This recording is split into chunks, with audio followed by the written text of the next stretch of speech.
It was supposed to be a quiet Saturday afternoon. The air smelled of sizzling spices and grilled meat. At the corner of 7th and Maple, a small crowd buzzed around a pop-up food stall, Malik's Meals. The men behind the table, Malik Johnson, wore a faded apron smeared with barbecue sauce and sweat.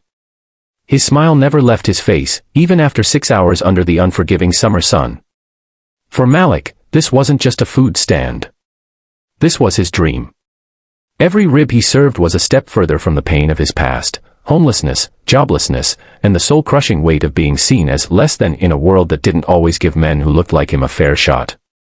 But at 3:17 p.m., that dream was knocked off the table, literally. A patrol car screeched to a halt near the stand. Out stepped Officer Brad Whitman, tall, broad-shouldered, and already scowling. The neighborhood knew him well. He was the kind of cop whose badge felt more like a threat than a promise of safety.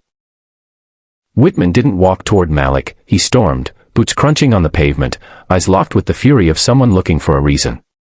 "Where's your permit?" he barked. Malik wiped his hands on his apron. "Right here, officer." He calmly reached for a laminated slip tape to the side of his cart. But before he could even point to it, Whitman smacked the food tray off the table. Barbecue ribs, beans, slaw, all splattered across the pavement. Gasps echoed. Phones came out. Some started filming. Malik just stood frozen, his hands trembling. For a long moment, all he could see was the food, his hard work, spread on the ground like it didn't matter. Then came the quiet voice of an old woman nearby. "Why would you do that, officer?" Whitman snapped, "Stand back. He's resisting inspection." But no one was buying it. Not this time. That video hit the internet like wildfire. By the time the sun set, it had racked up 2 million views.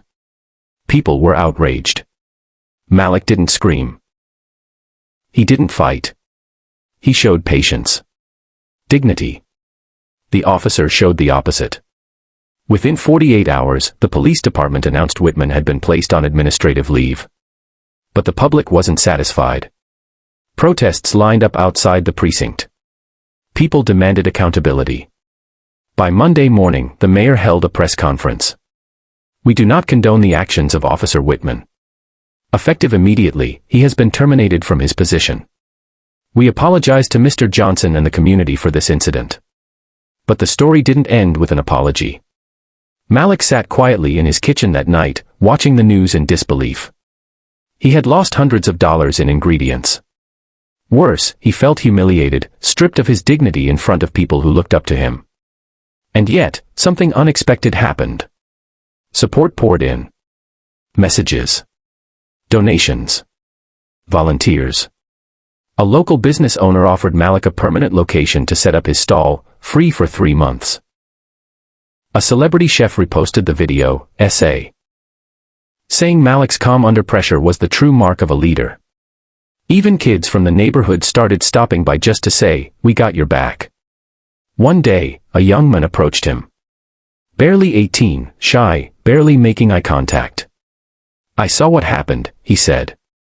"I used to think nothing I did mattered. But seeing you hold your ground, not curse, not swing. It made me think maybe I could be better too." That's when Malik realized something bigger was happening. The officer's downfall wasn't the point of the story. The real story was about resilience. About how one man's grace in the face of injustice could ripple through a community like sunlight breaking through storm clouds. Malik's Meals eventually grew into a full-fledged restaurant called The Table, a place where everyone was welcome. The walls were covered in art made by local teens, and the menu told stories of Southern heritage, family, and pride. Every rib served was seasoned with something more than spice. It was marinated in strength, in dignity, in the memory of a moment that tried to tear a man down but only built him higher. The racist officer? Forgotten. But Malik? He became a symbol. Not just of what was lost that day, but of what was found, hope, community, and the powerful truth that sometimes the loudest protest isn't a scream, it's standing tall when the world expects you to fall. Final message. In a world where injustice can strike fast and loud, grace is a rebellion. Malik's story reminds us that dignity is power, and kindness in the face of hate is its own kind of resistance. Don't let anyone knock over your table without knowing you'll rebuild it, stronger, bigger, and with a longer line waiting to be served.